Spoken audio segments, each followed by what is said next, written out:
lo que ustedes nos están poniendo, tanto lo positivo como lo negativo. Miren, sí, una de las cosas que perjudicó muchísimo al país, estoy hablando que perjudicó al país completo durante estos 30 y tantos años de pesadilla del salinismo neoliberal, fue el trabajo de los medios de comunicación. Y fue justamente de que nunca fueron medios que atendieran las necesidades de la población y las necesidades de la gente. El periodismo, y decía yo lo del Instagram porque subí una imagen en donde ponía que el periodismo tiene que ser, o el que es periodista, tiene que tener un profundo amor por el pueblo. Es importantísimo eso.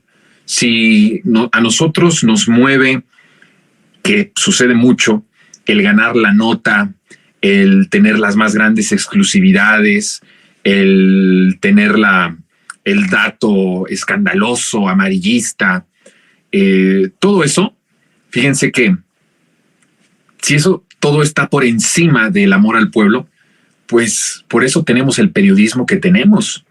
Yo creo que sería muy interesante hacer una encuesta, pero sí hablar con muchos de mis colegas, amigos periodistas de América Latina, para hacer un top de el nivel de la prensa en cada país latinoamericano, sobre todo en los países en donde hay procesos de transformación o gobiernos progresistas, como es el caso mexicano. Yo aseguro, casi estoy totalmente seguro que tenemos de la prensa más nauseabunda y más criminal de todo el continente.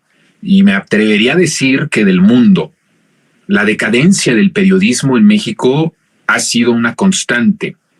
Ha habido pocos casos, diría yo, que son excepcionales los casos de buenos periodistas, de empresas o de medios o de proyectos periodísticos que hacían o que han hecho en la historia de México buen periodismo con un afán siempre de amor al pueblo.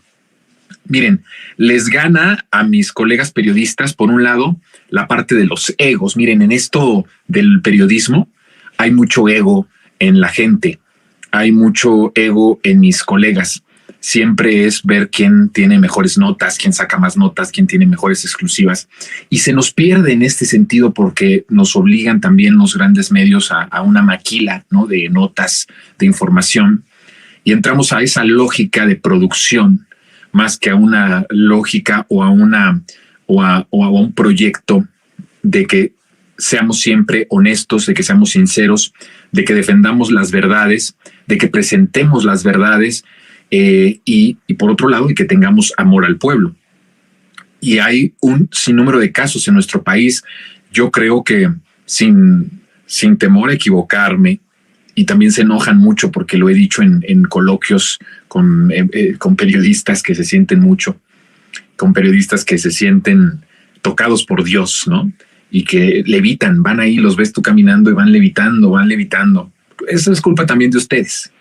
Ustedes los han endiosado, los han hecho muy grandes, les han dado atributos más allá de lo que debieran de tener. Todo tiene que ser en una justa dimensión, en una medida responsable. Vean ustedes lo que pasó con Aristegui, que como la mayoría de ustedes, y lo digo de ustedes porque yo nunca le creí a Carmen Aristegui.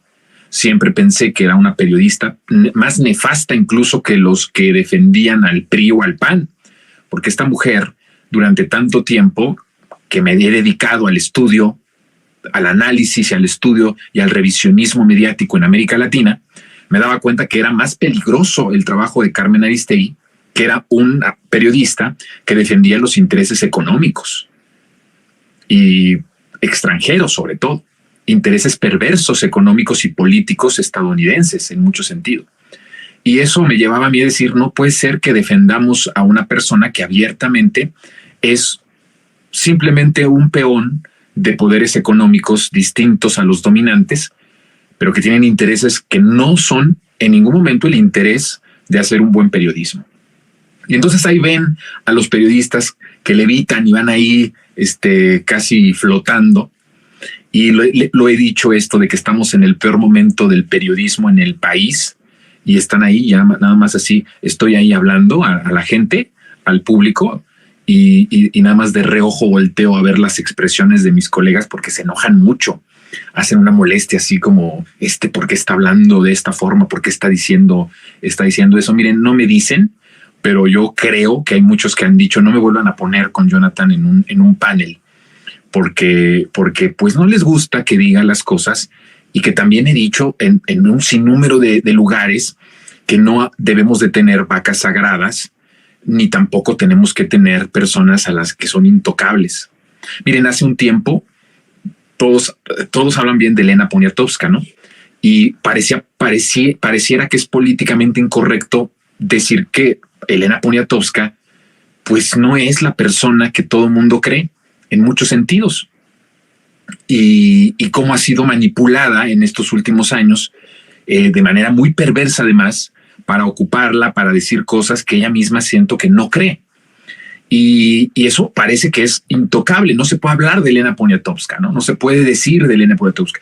No se puede decir de Carlos Monsiváis que se equivocó, que fue un brillante intelectual, que fue una persona que supo cómo salirse con la suya siempre en los medios hegemónicos, en los medios libres, que fue un maestro de generación. No es el caso de mi generación, pero hubo una generación o varias generaciones que tenían a Carlos Monsiváis como un maestro, ¿no?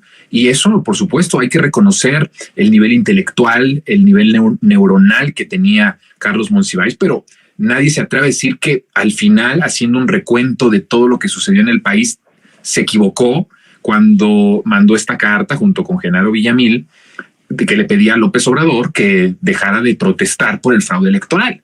Yo ya hablé de esto en un monólogo, decía, ¿quién tuvo la razón? Monsiváis, Genaro Villamil y otros más que firmaron una carta en la jornada para presionar desde la izquierda, fíjense ustedes, desde la intelectualidad de la izquierda, presionar a López Obrador para que no protestara por el fraude electoral, para el golpe de Estado que se estaba dando en el país, porque no se dimensionaba el peligro que significaba que un ladrón tomara las riendas del país. Si había tanta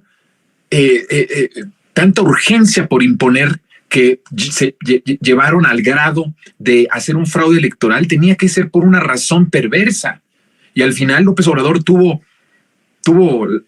ahí sí, como dice el presidente, a veces hasta cuesta, ¿no? Más vale no tener razón siempre, pero de nuevo tuvo razón. Vean la desgracia en la que nos metió Calderón, este genocida. Y nadie se atreve a decir, porque es políticamente incorrecto decir que Carlos Monsiváis en su momento, en ese aspecto, en esa situación, en esas circunstancias, se equivocó. Porque creemos que estos periodistas, estas personas que salen en la tele o que salen en las redes sociales y que la pegan muy fuerte, pues son como personas que no se equivocan o que están iluminados por algo sobrenatural. Hay que tener mucho cuidado con todo esto. ¿Y por qué estoy hablando y por qué digo esto? Pues porque la verdad es que estamos en los momentos del periodismo de lo más decadente de la historia de México. No exagero cuando digo que estamos en el peor momento de nuestra historia con respecto al tema periodístico. En lo social, en lo político, hemos avanzado muchísimo desde hace ya muchos años. Yo diría que desde el desafuero políticamente ha venido una participación, una concientización muy grande por parte del pueblo, por parte de la gente, un despertar de conciencias muy importante. Por supuesto, heredero, el momento del desafuero, el fraude electoral, la lucha, la Convención Nacional Democrática, el gobierno legítimo y las campañas por la presidencia de la República hasta que logramos llegar al poder en 2018, heredadas de muchísimas luchas, de muchísimas personas, de movimientos estudiantiles, de movimientos feministas, de movimientos obreros, de movimientos de los sindicatos, de un montón de circunstancias y de movimientos en el pasado que han llevado a lo que hoy tenemos como realidad, una transformación tan profunda. Pero mientras